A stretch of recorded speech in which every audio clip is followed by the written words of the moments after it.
안녕하세요. 저는 가까운 사이일수록 더욱더 말조심을 해야 한다고 생각하는 여자입니다. 말 한마디에 천냥빚을 갚을 수도 있고 또 말 한마디에 패가망신할 수도 있으니까요. 안타깝게도 저희 시모는 상대방 기분을 생각하지 않고 하고 싶은 말을 마음대로 하시는 분이었는데요. 계속 그렇게 하시다가 저희 집안이 완전히 뒤집어질 뻔한 적이 있었답니다. 지금부터 그때 그 일에 대해 얘기해 보도록 할 테니 잘 들어주셨으면 좋겠어요. 제가 어렸을 적부터 저희 아빠는 목욕탕에서 세신사로 일하면서 저와 오빠를 키우셨어요. 저는 그런 아빠가 부끄럽기는커녕 자랑스럽기만 했답니다. 하지만 다른 사람들 눈엔 저희 아빠의 직업이 좀 안 좋게 보이는 것 같더라고요. 한 번은 저희 아빠가 세신사라는 걸 알게 된 같은 반 남자애가 저한테 이러는 거예요. 야, 너네 아빠 학교 다닐 때 공부를 얼마나 안 했으면 회사도 안 다니고 때밀이나 하냐? 그나저나 너네 아빠가 일하는 목욕탕 어디야? 이번 주에 용돈 받은 걸로 너네 아빠한테 가서 나도 때 밀어달라고 하려고. 너네 아빤 나한테 돈 받고 싶으면 때 열심히 밀어야 돼. 아, 그래? 야, 너 우리 아빠 일하는 목욕탕 알려줄 테니까 겁먹지 말고 무조건 때 밀러 가라. 내가 우리 아빠한테 네 얼굴 알려주고 너 같은 애 오면 일부러 더 세게 밀라고 할 거야. 우리 아빠 무시했으니까 너 같은 건 피부 가죽 다 벗겨져도 싸잖아. 안 그래? 제가 그렇게 말하자 그 남자애가 겁을 먹었는지 더 이상 까불지 않더라고요. 그 후에도 저희 아빠를 무시하는 사람이 있으면 똑같이 응수해줬습니다. 그렇게 저와 오빠는 자식들을 위해 열심히 일하시는 부모님 덕에 대학을 졸업하고 평범한 직장에 취업할 수 있었어요. 그렇게 직장인이 된 전 어느 순간 스트레스를 풀기 위해 취미생활을 하나 가져야겠다는 생각이 들더라고요. 그래서 중고 미싱을 하나 사서 취미로 이것저것 만들기 시작했어요. 처음엔 간단한 에코백으로 시작해서 나중엔 엄마한테 앞치마도 만들어드리고 가족들 다 같이 입을 수 있는 커플 잠옷도 만들었답니다. 저희 오빤 그 잠옷을 받고 엄청 놀라더라고요. 이야, 이거 진짜 어디서 산 게 아니라 정은이 네가 만든 거라고? 난 이런 건 공장에서만 만들 수 있는 줄 알았는데 집에서도 만들 수 있는 거였어? 그럼 미싱으로 만들 수 있는 게 얼마나 무궁무진한데. 왜? 내가 만든 옷이 너무 완벽해서 공장에서 만든 것 같아? 내가 원래 어릴 때부터 한 손재주하는 사람이었잖아. 그렇게 처음엔 취미로 시작했던 것이 점점 시간이 갈수록 제 삶의 많은 부분을 차지하기 시작했어요. 언젠가부턴 얼른 퇴근하고 미싱질을 할 생각에 하루 종일 설레기도 했답니다. 그러다 20대 후반에 저한테 정말 좋은 기회가 찾아오게 되었어요. 제가 주변 사람들한테도 제가 미싱으로 직접 만든 소품들을 선물하곤 했는데 그 선물을 받은 친한 언니 한 명이 저한테 이러는 거예요.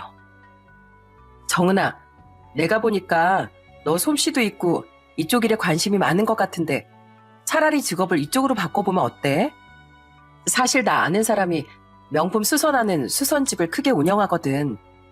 거기에서 조수로 쓸 직원이 필요하다고 하던데 네가 거기서 일하면 진짜 잘할 것 같아서. 저는 그 얘기를 듣자마자 아, 이거다 하는 생각이 들더군요.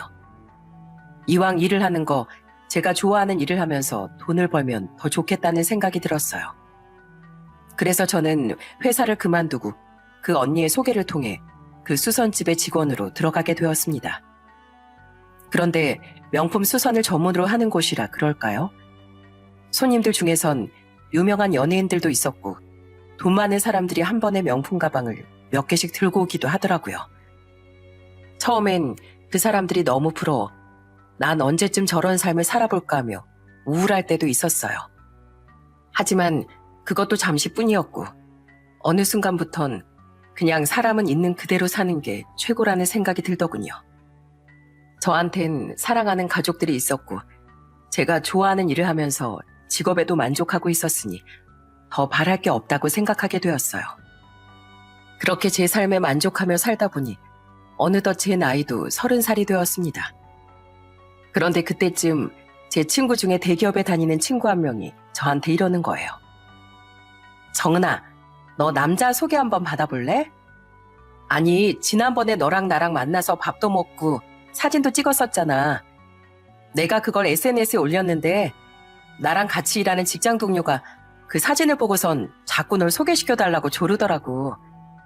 내가 웬만하면 그냥 내 선에서 자르는데 이 사람은 진짜 좋은 사람이니까 한 번만 만나봐.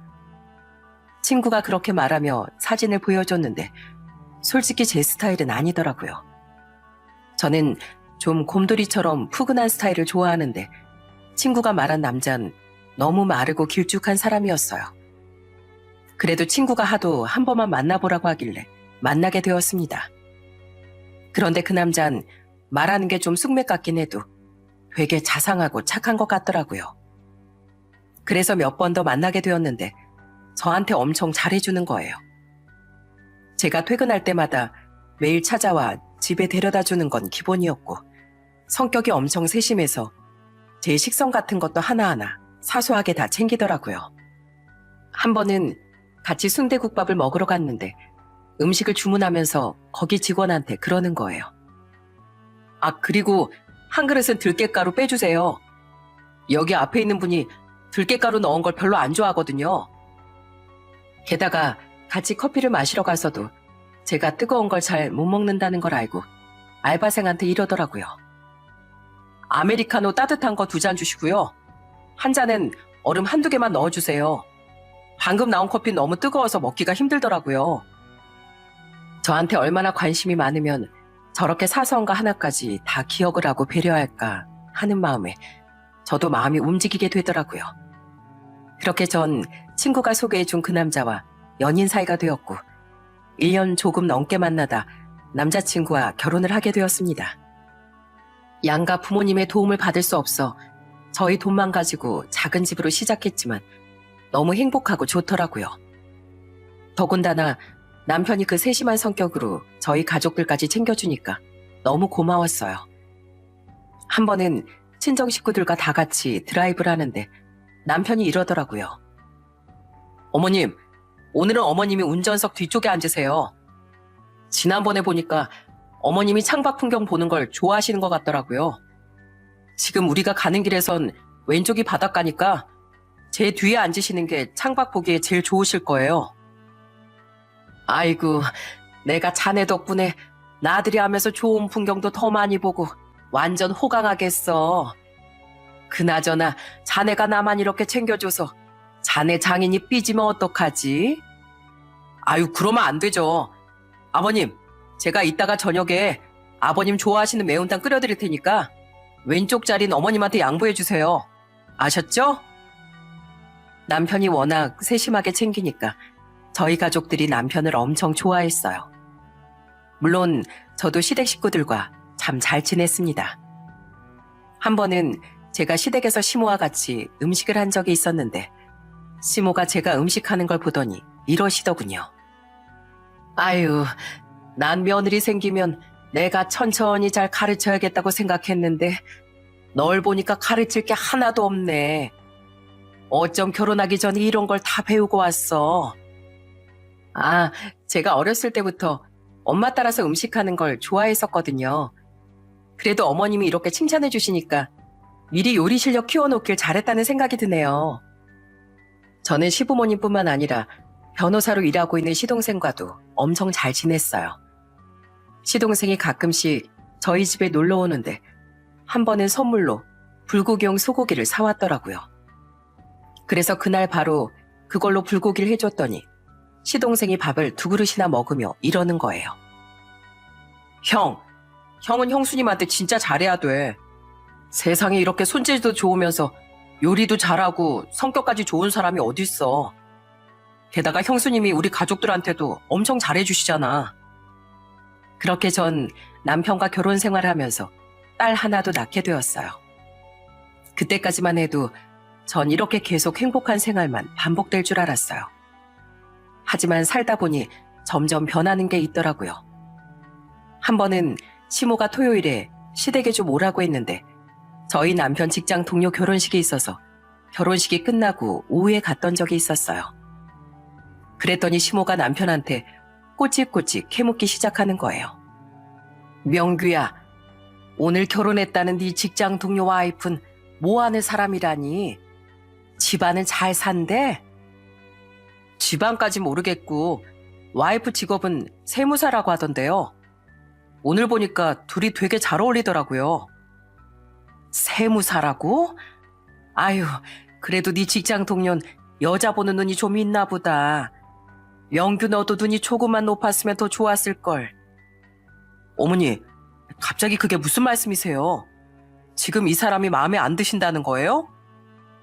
아니, 그냥 그렇다는 얘기지. 솔직히 말해서 너 정도면 전문직 여자랑 결혼하는 건 일도 아니었잖니. 그래도 너희 둘이 좋다니까 결혼시키긴 했지만 나도 아쉬워서 그래.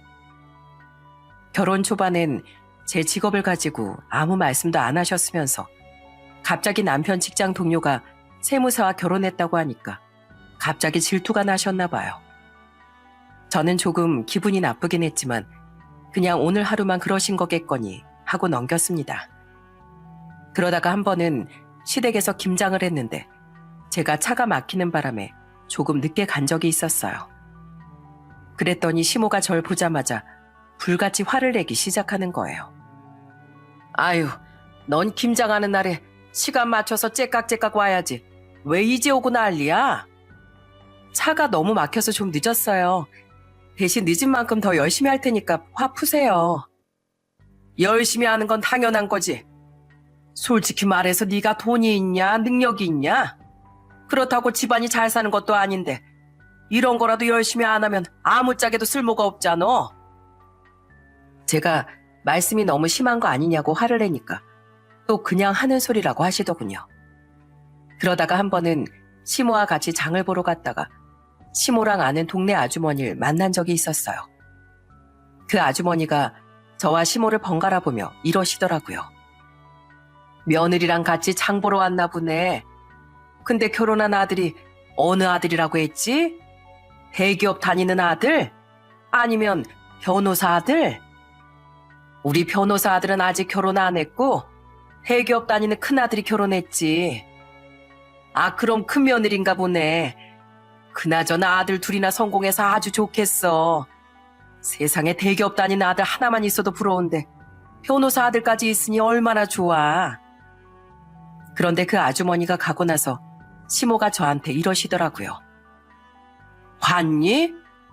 내가 원래 이렇게 밖에만 나오면 다른 사람들이 엄청 부러워하는 사람이야. 아마 우리나라에 나처럼 아들 둘 낳아서 둘 다 잘 키운 사람 흔하지 않을걸?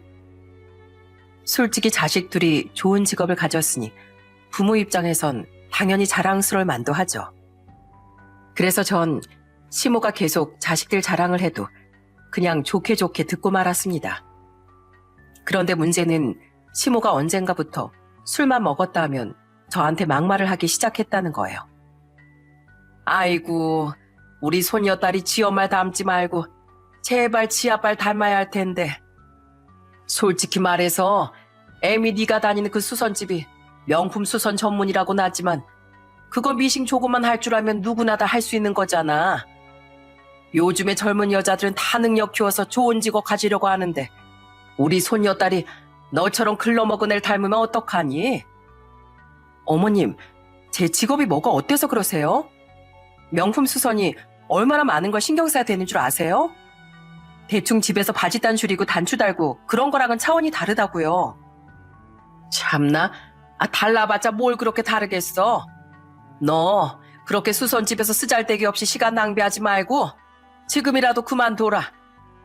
차라리 공무원 시험을 봐서 공무원을 하던지 아니면 능력 키워서 대기업 계약직이라도 들어갈 생각을 해. 적어도 우리 아들과 결혼했으면 그분 맞춰야 될 거 아니야. 시모가 하도 그렇게 하니까 남편과 시아버지가 엄청 뭐라고 하시더라고요. 어머니, 말씀이 너무 심하신 거 아니에요? 이 사람이랑 저랑 둘이 좋아서 결혼했는데 무슨 급을 따지고 있어요? 그리고 명품 수선하는 일이 왜 쪽팔리는데요? 그래, 당신. 그러는 당신이야말로 대기업 다니는 우리 아들 급에 맞춰서 교양 좀 갖출 생각을 해. 어디 옆에 내가 무식하게 며느리한테 막말을 짓거리고 있어?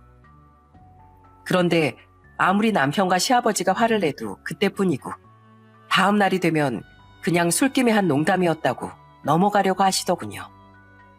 하지만 그게 한두 번도 아니고 계속 반복되다 보니까 너무 스트레스가 쌓이더라고요.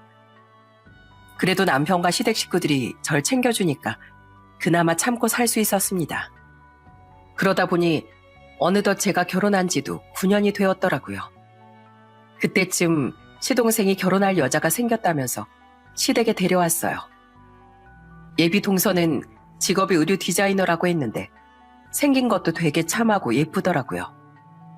시모는 인사드리러 온 예비 동서한테 부모님은 무슨 일을 하시냐며 꼬치꼬치 캐묻더군요. 아, 저희 부모님은 지금 부동산 임대업을 하고 계세요. 갖고 계시는 건물이 좀 있으시거든요. 뭐? 그럼 건물주란 얘기네. 아이고, 잘 됐다. 역시 우리 아들이 변호사라서 이렇게 좋은 여자 만날 줄 알았어. 사돈이 건물주면 더 이상 볼 것도 없지 뭐. 그 후 예비 동서는 시동생과 함께 결혼 준비를 시작했는데 시동생이 저랑 친하게 지내다 보니까 예비 동서도 자연스레 저하고 친해지게 되었어요. 결혼 전부터 저한테 형님 형님 하면서 잘 따르더라고요. 한 번은 저희 수선집에 가방을 수선하러 온 적도 있었어요. 어머, 동서, 이거 나한테 수선 맡기려고 여기까지 가져온 거야? 동서도 패션 쪽 전공했으면서 이 정도는 직접 할 수 있지 않아? 에이, 물론 저도 바느질을 할 줄 알지만 그래도 명품은 전문가한테 맡기는 게 낫죠. 이런 쪽으로는 형님이 전문가시잖아요. 게다가 예비동선 결혼 준비를 할 때 궁금한 것도 저한테 이것저것 많이 물어보더군요. 형님, 저 슬슬 혼수도 준비해야 되는데 꼭 필요한 혼수가 뭔지 잘 모르겠어요. 형님이 그래도 저보다 먼저 결혼해 보셨으니까 어떤 걸 사야 될지 추천 좀 해주시면 안 돼요? TV나 냉장고, 세탁기 같은 건 필수니까 당연히 준비해야 되는 거고 내 생각엔 건조기만큼은 있는 게 좋은 것 같아.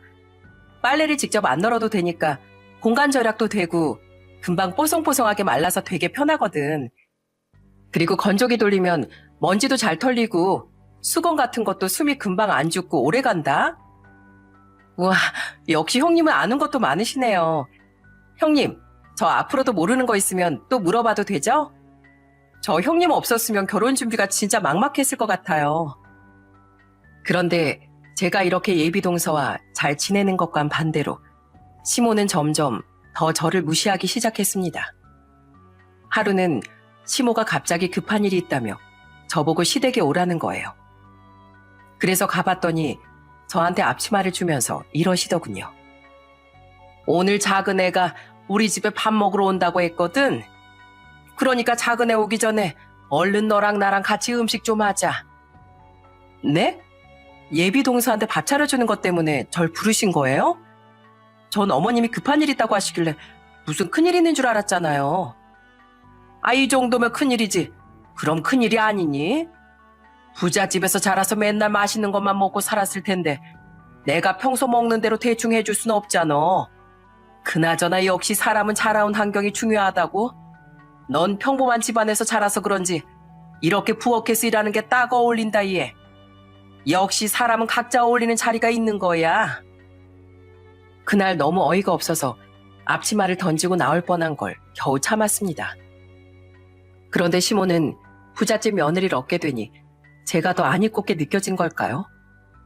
어느 날부터 자꾸 저한테 전화해선 잔소리를 하기 시작하는 거예요. 예, 너 우리 아들 밥은 잘 챙겨주고 있는 거니? 우리 아들이 명색이 대기업 다니는데 아침밥도 못 얻어먹고 다니면 나 못 참는다. 어머님, 저도 노는 사람 아니고 일하는 사람이거든요. 저랑 그 일랑 둘 다 바쁜 건 똑같은데 왜 저보고만 다 챙기라고 하세요? 참나? 아이 그럼 그런 걸 마누라가 챙겨야지 누가 챙겨? 그나저나 너 설마 내가 잔소리한다고 불만 가지는 거니? 너 그게 그렇게 불만이면 그냥 소녀딸 우리한테 주고 우리 아들이랑 이혼해. 솔직히 말해서 우리 아들 능력이 있어서 너 말고 다른 여자 만나면 그만이야. 제가 제발 그런 심한 말씀 좀 하지 말라고 했는데도 본인은 그냥 솔직한 심정을 얘기하는 것뿐이라며 절 예민한 사람 취급하시더라고요. 게다가 한 번은 시댁에서 모였는데 술에 취한 시모가 예비 동서의 얼굴을 어루만지며 이러시는 거예요. 아이고, 넌 어쩜 이렇게 피부가 곱고 예쁘니?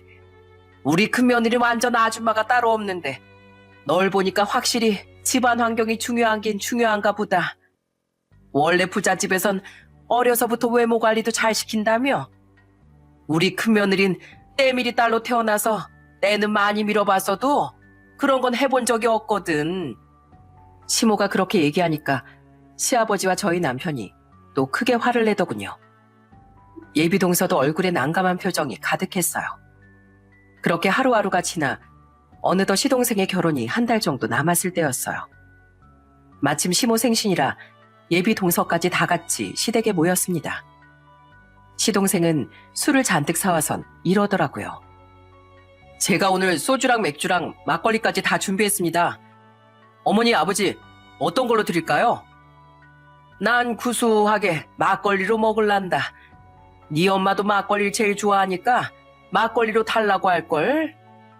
아이, 어떻게 알았어? 나도 당연히 막걸리지. 도련님, 그럼 저도 막걸리로 할래요. 지난번에 보니까 우리 예비동서도 막걸리 좋아하던데 그냥 다 막걸리로 통일하는 게 어때요? 이렇게 가족끼리 다 같이 모였는데 서로 다 따로 마시면 섭섭하잖아요. 그렇게 전 시댁 식구들과 하하호호 웃으며 술을 마시기 시작했습니다. 예비동선 시모 생신이라고 용돈 50만 원을 드리더라고요. 저희도 30만 원을 준비해 갔는데 시모가 대놓고 예비동서가 준 용돈을 더 좋아하시길래 조금 섭섭하긴 했습니다. 그런데 분위기가 너무 좋다 보니까 시모가 또 술을 과하게 마시기 시작하는 거예요. 당신 오늘 술을 너무 많이 마시는 거 아니야? 이제 좀 그만 먹지 그래. 냅둬. 아니, 내 생일이라서 내가 기분 좋게 마시겠다는데 무슨 상관이야. 오늘같이 기분 좋은 날엔 그냥 이렇게 술독에 빠지는 게 최고야. 그런데 시모가 어느 정도 술에 취했을 때부터 자꾸 절 기분 나쁘게 쳐다보더니 갑자기 또 저한테 시비를 걸기 시작하는 거예요. 아휴, 이렇게 기분 좋은 자리에 안 어울리는 사람이 딱 한 명 있네. 애미, 너 우리 아들 덕분에 엄청 호강하고 있는 거 알고 있지? 솔직히 말해서 네가 우리 아들 짝으로 어울리기는 하니? 네? 왜 또 갑자기 저한테 그러세요? 제가 이랑 결혼한 게 그렇게 마음에 안 드세요? 그럼 마음에 안 들고 말고 너 우리 작은 애가 10억짜리 집 해온다는 거 들었니? 내가 우리 둘째 아들을 변호사로 키워놓으니까 예비 며느리가 그런 비싼 집까지 턱하니 해오잖아. 근데 넌 도대체 결혼할 때 해온 게 뭐니? 너희 집안에서 해준 게 도대체 뭐가 있냐고. 어머님, 그렇게 따지면 저희 결혼할 때 어머님도 해주신 거 아무것도 없잖아요. 저랑 이가 둘이서 번 돈으로 신혼집 마련한 거 모르세요? 제가 너무 짜증나서 반박을 했지만 시모는 계속해서 더 심한 막말을 하기 시작하더군요. 우리 아들은 대기업 다니잖아, 대기업. 대기업 다니는 것만으로도 충분한데 뭘 해오라는 거야? 그리고 내가 혹시나 해서 하는 얘긴데 너 괜히 계급장 높다고 작은 애한테 형님 노릇할 생각하지 마라. 원래 대한민국은 돈이 최고인 거 알지? 그러니까 우리 둘째 아들 결혼하고 나면 작은 애를 형님처럼 모시고 우리 집 행사며 뭐며 다 네가 챙기는 걸로 해. 우리 작은 앤 손에 물 한 방울 못 묻히게 하라고. 뭐라고요? 예비동선 돈 많은 집 딸이니까 아무것도 안 해도 되고 전 평범한 집 딸이니까 식모살이 하라는 말씀이세요? 그래, 그게 바로 정답이야. 오늘도 봐라. 작은 애가 너보다 나한테 용돈도 더 많이 줬잖니? 그리고 솔직히 집안 차이도 적당히 나야 말이지.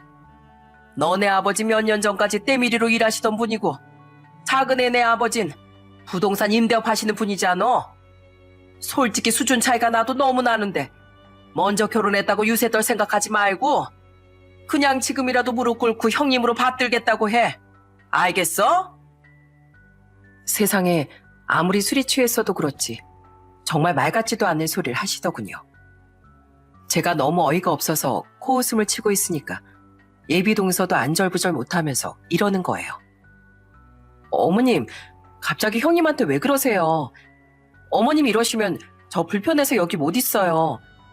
아무래도 약줄 많이 드신 것 같은데 이제 그만 드시고 들어가서 주무세요. 네? 무슨 소리야? 나 술 안 취했어. 그나저나 에미 너 작은 애한테 나 말이라고 시켰니? 너 내가 형님 노릇하지 말라고 했지? 어차피 뭘로 봐도 네가 다 떨어지니까 그냥 이 자리에서 작은 애한테 무릎 꿇고 형님으로 모시겠다고 얘기하라니까. 시모가 끝까지 그런 식으로 하니까 저도 더 이상은 못 참겠더군요. 그래서 자리에서 벌떡 일어나 시모한테 이렇게 얘기했습니다. 어머님, 저보고 예비동서 결혼하면 형님처럼 모시라고 하셨죠? 그럼 지금은 결혼 전이니까 제 마음대로 해도 되겠네요? 그쵸? 동서, 나 동서한테 할 얘기 있으니까 잠깐 밖으로 나와봐. 얼른 밖으로 나오라고. 저는 그렇게 말하고선 예비 동서를 밖으로 끌고 나왔습니다. 솔직히 시모한테 화난 것도 있었지만 예비 동서처럼 좋은 사람이 이런 집안으로 시집 온다는 게 안타깝기도 하더라고요. 그래서 저는 여태까지 제가 겪었던 걸 예비 동서한테 다 말해주기로 했어요. 동서, 방금 어머님이 나한테 얼마나 심하게 하는지 봤지? 물론 우리 도련님은 정말 좋은 사람이지만 도련님이랑 결혼하고 나면 어머님이랑도 자주 보고 살 수밖에 없잖아? 나 지금 어머님 때문에 화병 날 뻔한 거 한두 번이 아닌데 동서 그거 다 참고 살 수 있겠어? 제가 여태까지 시모가 저한테 막말하고 다른 사람과 비교한 걸로도 모자라 저희 부모님까지 무시했던 걸 다 얘기하니까 동서가 아주 기겁을 하더라고요. 말도 안 돼. 제가 본 것만으로도 심하다고 생각했는데 그게 다가 아니었네요. 형님, 저 그런 식으로 시어머니한테 당하면서 살고 싶진 않아요. 그래서 말인데 저 이대로 결혼하는 건 안 될 것 같아요. 그냥 이참에 제가 가서 제대로 얘기해야겠다고요. 그렇게 예비 동서와 얘기를 끝내고 다시 시댁으로 들어갔는데 저희 남편과 시동생은 물론 시아버지까지 시모한테 엄청 뭐라고 하고 있더라고요. 당신 미쳤어? 어디 할 짓이 없어서 며느리한테 그딴 헛소리를 해? 결혼시키면 똑같은 며느리인데 왜 집안 수준을 운운하면서 큰애 보고 작은애한테 형님으로 받들라는 쓸데없는 소리를 하냐고? 아니 그냥 농담한 거잖아, 농담. 술 먹고 농담 한마디도 못해? 그런데 그때 예비 동서가 시모한테 가까이 가더니 술에 잔뜩 취한 목소리로 이러더군요. 사실 예비 동서도 술을 꽤 많이 마시긴 했거든요. 어머님, 저도 어머님처럼 술 좀 취했거든요. 그래서 술김에 저도 하고 싶은 말 다 하려고요. 방금 형님이 어머님한테 당했던 거 다 얘기해 주셨는데 저 그거 듣고 나서 진짜 놀랐잖아요. 세상에, 어머님 같은 사람은 드라마에서만 있는 줄 알았지 제 앞에 있을 줄은 몰랐다니까요. 뭐라고? 갑자기 그게 무슨 소리야? 내가 뭘 어쨌다고 그래? 뭘 어쨌는진 어머님이 더 잘 아시겠죠. 아주버님은 대기업 다니는데 형님은 가방 수선이나 한다고 엄청 무시하셨다면서요? 그리고 형님네 아버지가 세신사로 일하셨던 거 가지고도 자꾸 깔보듯이 얘기하셨다는 거 다 들었어요, 저. 근데 어머님, 저는요, 제 인생이 되게 중요한 사람이거든요. 근데 오늘 형님한테 얘기를 들어보니까 제가 오빠랑 결혼하면 어머님 때문에 제 인생이 베베 꼬일 것 같은 거 있죠? 그래서 말인데요. 저 그냥 이 결혼 안 하려고요. 제 인생 구제하려면 그 방법밖에 없잖아요. 뭐? 갑자기 우리 아들이랑 결혼을 안 한다니? 결혼식에 한 달밖에 안 남았는데 그게 도대체 무슨 소리니? 한 달 남았든 하루 남았든 제 평생이 걸린 문제인데 그게 뭐가 중요해요. 그리고 저는 결혼하면 시댁 식구들이랑 오순도순 잘 지내고 싶었는데 지금 어머님 하시는 행동 보면 그럴 가망성이 전혀 없어 보이잖아요. 그러니까 저 그냥 이 결혼 없던 걸로 할래요. 예비 동선 그렇게 말하더니 갑자기 시동생 쪽을 바라보며 이러더군요. 오빠, 오빤 참 좋은 사람인데 오빠네 어머니가 영 아닌 것 같아서 이 결혼 엎어버리는 게 맞는 것 같아. 우리 다 큰 성인인데 구질구질하게 굴지 말고 그냥 여기서 깔끔하게 헤어지자. 그럼 앞으로 잘 지내. 안녕. 뭐야, 갑자기 어딜 간다는 거야? 진짜 나랑 파혼하겠다고? 그래, 얘기 다 했는데 뭘 또 물어보고 그래. 그리고 나 이미 택시 불렀으니까 따라오지 마. 오빤 그냥 오빠네 어머니랑 둘이 잘 살면 되잖아. 예비 동선 그렇게 말하고선 현관문을 열고 나가버리더군요. 시동생이 기겁을 하고 쫓아가길래 저도 따라 나갔습니다. 그리고 현관문이 닫히는 걸 확인한 후 시동생한테 윙크를 하며 이렇게 속삭였어요. 도련님, 놀랐죠? 이거 연기예요, 연기. 그나저나 동서, 대학 다닐 때 연극 동아리였다더니 진짜 연기 잘하네. 사실 아까 동서와 얘기하고 나서 동서가 이 일을 자기가 직접 해결해 보겠다고 하더군요. 그러더니 자기가 연기력이 자신이 있다며 술 취한 연기를 하겠다는 거예요. 그런데 세상에 연기를 얼마나 잘하는지 식구들이 전부 다 깜빡 속아버린 겁니다. 뭐야, 연기였다고요? 유리야, 그럼 나랑 파혼하겠다고 얘기한 것도 다 거짓말이었던 거야? 그래, 나 오빠랑 파혼 안 할 거야. 어머님이 하도 술 취해서 형님한테 막말을 심하게 하시길래 일부러 나도 취한 척 좀 해봤어. 어머님 저러시는 거 이번 기회에 제대로 고쳐놔야 돼. 나도 어머님 때문에 집안에 자꾸 분란 일어나는 거 싫단 말이야. 그제서야 시동생은 안도의 한숨을 쉬더니 이왕 이렇게 된 거 자기도 도와주겠다고 하더군요. 결국 예비동서는 진짜로 파혼하는 척을 하려고 택시를 타고 가버리고 저와 시동생만 다시 시댁으로 들어갔습니다. 시동생은 들어가자마자 시모한테 아주 난리를 치기 시작하더군요. 어머니, 이제 어떻게 하실 거예요? 어머니 때문에 저 파혼당하게 생겼잖아요. 저 진짜로 파혼당하면 어머니가 책임지실 거예요? 아니, 내가 뭘 그렇게 잘못했다고 그래. 사람이 술 마시고 장난 좀 할 수도 있는 거지. 어머니, 옛말에 장난으로 던진 돌에 개구리는 맞아 죽는다고 했어요. 어머니가 술 핑계로 맨날 형수님한테 함부로 대하실 때 형수님 마음이 갈기갈기 찢어질 거라고 생각 안 해보셨어요? 예전부터 우리 형이랑 아버지까지 다 말렸는데 도대체 왜 그러시는 거예요? 그러자 저희 남편도 시모한테 크게 화를 내기 시작하더군요. 그래요, 어머니. 이 사람 제가 좋아서 선택한 사람이고 이젠 하나뿐인 제 아내이자 사랑하는 우리 할인이 엄마예요. 그런데 어머니는 이 사람이 평범한 사람인 게 그게 그렇게 불만이셨어요? 저는요, 제 능력도 마음껏 펼치고 돈 많이 벌어서 어머니 아버지한테 효도하고 싶어서 대기업 들어간 거예요. 어머니 자랑거리로 삼을 만한 부잣집 며느리 얻게 해드리려고 대기업 들어간 거 아니라고요. 어머니처럼 하시는 걸 보고 세상 사람들이 뭐라고 욕하는 줄 알아요? 자식 가지고 장사한다고 욕해요. 아시겠어요? 아휴, 알았으니까 그만들 좀 해라.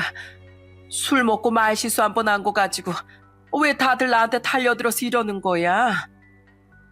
그러게 평소에 늘 말조심을 하셨어야죠. 어머니가 이러시는 거 한두 번이 아니었잖아요. 여보, 나도 지금 기분 나빠 죽겠으니까 그냥 우린 집에 가자. 어머니 생신이라고 용돈도 드리고 같이 식사도 했으니까 우린 할 만큼 한 거야. 그러니까 그냥 집으로 돌아가자고. 저 역시도 기분이 너무 나빴기 때문에 그 상태로 바로 남편과 같이 시댁을 나와버렸어요. 나중에 남편한테 예비 동서가 연기한 거라고 얘기해주니까 다행이라고 한숨을 쉬면서도 저한테 미안하다고 계속 사과를 하더군요. 그런데 잘 사는 예비 동서가 파혼을 한다고 하니까 겁이 났던 걸까요? 시모가 자꾸만 저한테 전화라고 제가 전화를 안 받으니까 문자로 사과를 하시는 겁니다. 하지만 저는 그동안 쌓였던 게 너무 많아서 그렇게 쉽게 시모의 사과를 받아주고 싶지 않았어요. 그런데 제가 한 열흘 정도 연락을 무시했더니 시모가 급기야 저희 집에 직접 찾아오시더군요. 애미야, 내가 너한테 정말 미안하다. 생각해보니까 내가 술 취했다는 핑계로 너한테 너무 심한 말을 많이 했지 뭐니. 그런데 작은 애가 하는 말이 자긴 화목한 가정이 좋은데 이렇게 가족끼리 싸우고 분란 생기는 집안하고는 연을 맺고 싶지가 않대. 내가 너하고 화해하지 않으면 절대 결혼 안 한다는데 네가 나 좀 용서해주면 안 되겠니? 어머님, 그렇게 여태까지 저한테 왜 그러셨어요? 그래도 전 어머님이랑 잘 지내고 싶어서 기분 나빠도 참고 최대한 좋게 좋게 얘기하려고 했어요. 그런데 어머님은 제가 만만해 보이니까 계속 시비 걸고 술만 드시면 저한테 정말 심한 막말까지 하셨잖아요. 솔직히 어떤 며느리가 그런 시어머니를 좋아하겠어요? 예비 동서도 자기 결혼 생활이 피곤해질 걸 눈에 뻔히 보이니까 파혼 얘기까지 한 거겠죠. 미안하다. 내가 너한테 그랬던 건 정말 미안해. 사실 내가 아들 둘을 남부럽지 않게 잘 키워서 그런가 남들처럼 며느리한테 대접받고 싶었어. 그래도 너희 처음에 결혼시킬 땐 그런 거 안 따졌었는데 주변에 잘 나가는 며느리들 얻는 걸 보고 나도 그럴 수 있지 않았을까 하는 마음에 너무 아쉽더라고. 그런데 그 와중에 이 예비 동서가 부잣집 딸에다가 10억씩이나 되는 집까지 해온다고 하니까 내가 너무 큰 욕심에 눈이 돌아버렸나 봐. 그런데 나 진짜로 네가 미워서 그런 거 아니다. 네가 그동안 우리 집에 얼마나 잘했는데 내가 어떻게 널 미워할 수가 있었겠니? 내가 그러지 말았어야 했는데 생각이 너무 짧아서 말도 안 되는 짓을 버리고 말았나 봐. 우리 둘째 아들이 나 때문에 파혼당하면 나랑 평생 안 볼 거라고 하는데 제발 나 좀 용서해주면 안 되겠니? 시모는 그렇게 말하더니 제 앞에서 한참 동안이나 펑펑 우시더군요. 그래도 그 모습에서 진심으로 반성하는 듯한 마음이 느껴져 어떻게 해야 되나 한참 고민했어요. 그러다가 저는 종이를 들고 나와 펜으로 글씨를 쓴 후 시모한테 내밀었습니다. 어머님, 진짜로 저랑 화해하고 싶으시면 이것부터 지킨다고 약속하세요. 저 그냥은 용서해드리기 힘드니까 무조건 약속하시라고요. 약속이라니 무슨 약속? 거기 써있는 내용 보이시죠? 제가 하나하나 직접 읽어드릴 테니까 잘 들으세요. 첫째, 술 줄이실 거. 둘째, 저를 저희 남편이나 예비 동서랑 비교하거나 차별하지 말 거. 셋째, 저희 부모님 직업 비하하지 마실 거. 마지막으로 넷째, 제 직업 무시하지 마실 거. 저 어머님이 자꾸 그냥 수선집에서 일하는 여자라고 무시하시는데 저 그래도 이 분야에서 10년 넘게 일한 베테랑이거든요. 그러니까 저랑 진심으로 화해하고 싶으시면 여기 있는 조건 4가지에 동의하고 사인하세요. 얼른 사인하시라고요. 알았다. 내가 무조건 이 조건들 다 지키겠다고 약속하고 사인까지 하마. 내가 너한테 그동안 잘못한 게 있는데 이 정도도 못한다고 하면 안 되지. 결국 시모는 제가 내민 종이에 직접 사인까지 하시더군요. 그러더니 저한테 그 종이를 돌려주면서 이러시는 거예요. 나 이제 사인까지 했으니까 네 예비 동서한테 전화 좀 해주면 안 되겠니? 내가 진짜 우리 아들 파혼하게 될까봐 마음이 조마조마해서 그래. 결국 저는 예비 동서한테 전화해 자초지종을 다 설명했습니다. 그러자 예비 동서가 그날 저녁 시댁으로 오겠다고 하더군요. 그래서 다 같이 시댁에서 모였는데 예비 동서가 가족들 앞에서 시모한테 이러더라고요. 어머님, 저는요, 결혼하게 되면 형님과 어머님과 정말 잘 지내고 싶었어요. 그리고 저는 어머님도 좋지만 형님도 진짜 존경스럽단 말이에요. 형님은 손재주도 좋으시고 음식도 잘하시고 못하는 게 없으시잖아요. 그래서 결혼하면 형님한테 반찬 만드는 것도 다 배우고 살림도 이것저것 물어보려고 했는데 어머님이 형님을 그렇게 무시하시니까 제가 얼마나 기분이 나빴는지 아세요? 미안하다. 내가 네 앞에서 정말 못 볼 꼴을 보였구나. 물론 어머님이 자식들 다 잘 키우신 건 알아요. 한 명은 대기업 다니고 한 명은 변호사까지 되었으니 물론 자부심이 상당하시겠죠. 근데 어머님의 그 자부심으로 인해 상처받는 사람도 있다는 걸 아셨어야죠. 자식 자랑하는 건 잘못된 거 아니지만 자랑을 하기 위해 남을 까내리고 비교하는 건 잘못된 거예요. 근데 어머님이 형님한테 그런 행동을 하신 거라고요. 아휴, 네 말이 다 맞다. 우리 큰애도 그렇고 너도 그렇고 왜 그렇게 다들 말을 잘하니? 내가 잘못한 거 그렇게 하나하나 짚어주니까 내가 뭐라고 변명도 못하겠다 얘. 변명할 생각하지 마시고 반성하고 바뀌실 생각을 하셔야죠. 그래도 오늘 형님한테 얘기 들어보니까 앞으로 안 그런다고 약속하셨다면서요? 사인까지 하고 약속하셨다고 하니까 저도 그냥 파혼은 없던 걸로 하고 예정대로 결혼하는 걸로 할게요. 저도 솔직히 오빠랑 헤어지는 거 싫었거든요. 뭐? 그게 정말이니? 그럼 우리 아들하고 파혼 안 한다는 거지? 네. 대신에 저 결혼하고 나서도 어머님 또 그러시면 그때는 어떻게 될지 몰라요. 전 형님 편이니까 그런 일이 또 생기면 형님이 하라는 대로 할 거예요. 그러니까 앞으로 형님한테 좀 잘해주세요. 형님은 제가 본받아야 될 사람이고 가족들한테도 정말 잘하는 좋은 분이시잖아요. 예비 동서가 그렇게 말하니까 시모가 펑펑 울면서 이러더군요. 알았다, 알았어. 내가 앞으로는 우리 큰애를 절대 무시하지 않고 잘해주도록 하마. 우리 며느리들끼리 벌써부터 이렇게 돈독하게 잘 지냈는데 시애미가 돼서 내가 그걸 망쳐버릴 수는 없지. 나 다시 너희들 앞에서 못난 모습 보이지 않으마. 그러니까 너희들도 날 좀 지켜봐 주렴. 결국 그렇게 시모는 가족들 다 있는 앞에서 앞으로 그러지 않겠다고 약속을 했고 예비 동서도 예정에 따라 2주 후에 시동생과 결혼을 하게 되었어요. 그래도 처음엔 시모가 진짜로 약속을 지킬까 반신반의하기도 했습니다. 하지만 약속은 지키는 분이셨는지 그 이후로 저한테 막말도 안 하시고 잘해주시긴 하더라고요. 동서가 결혼한 지 얼마 안 됐을 때 시댁에 갔는데 마침 시댁 앞에서 동서네랑 마주친 거예요.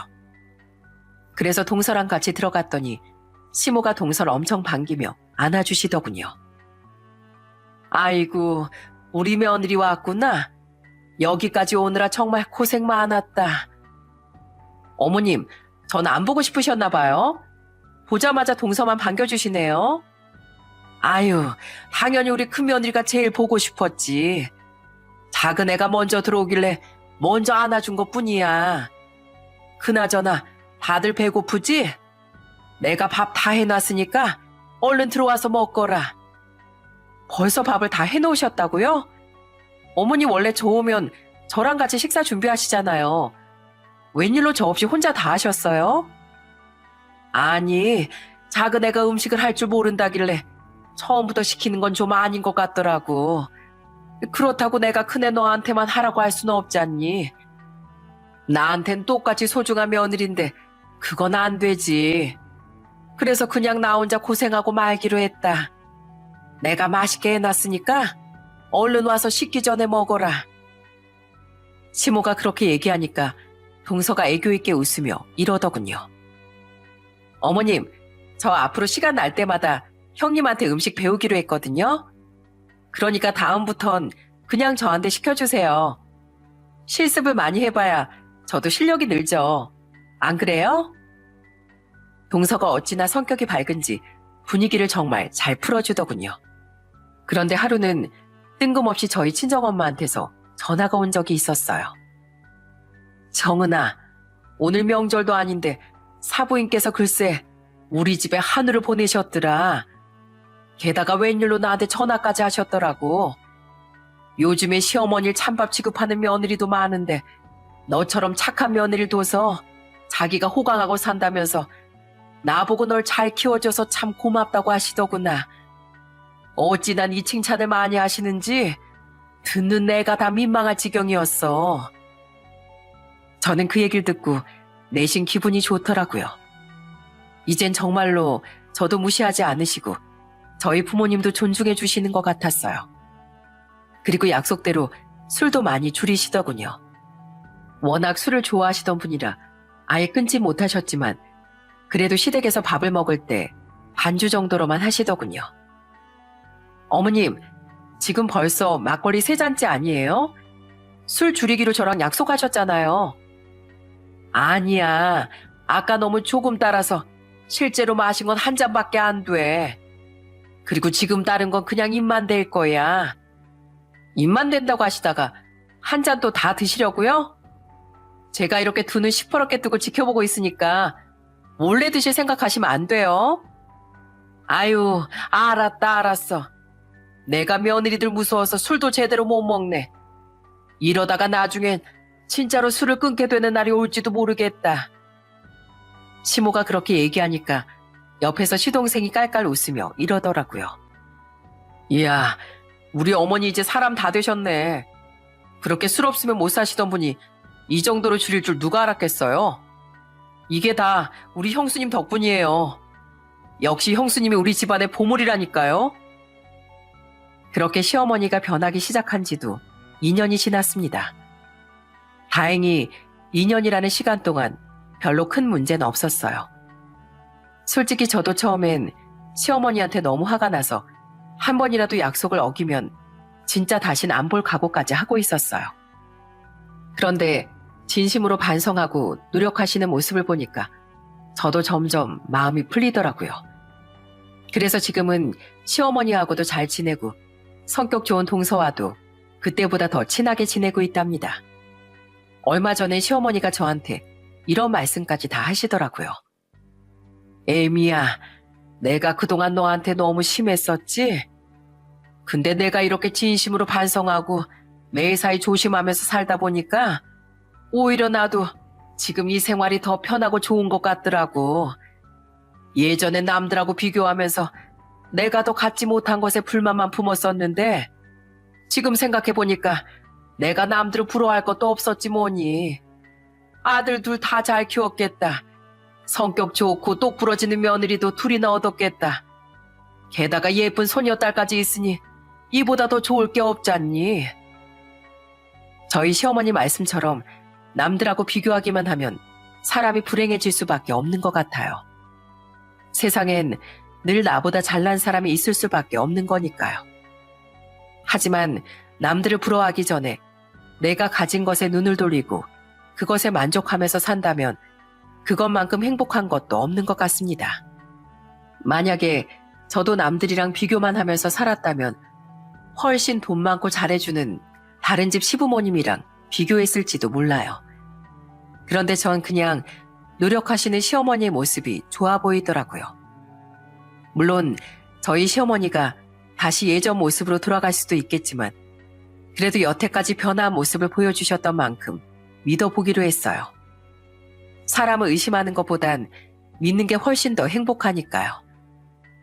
제가 제일 처음에 얘기했던 것처럼 사람의 말 한마디가 정말 중요한 것 같아요. 저희 시어머니처럼 술김이라는 핑계로 남들에게 상처 주는 말을 하시는 분들이 꽤 있을 텐데 제발 그러지 말라고 말씀드리고 싶습니다. 그 말을 듣는 사람은 술김이든 아니든 상처받는 건 똑같거든요. 그럼 제 사연을 듣고 계시는 시청자분들 모두 가족분들에게 따뜻한 말 한마디 건네는 하루가 되시길 바라며 제 사연을 마치도록 하겠습니다. 끝까지 들어주셔서 정말 감사합니다.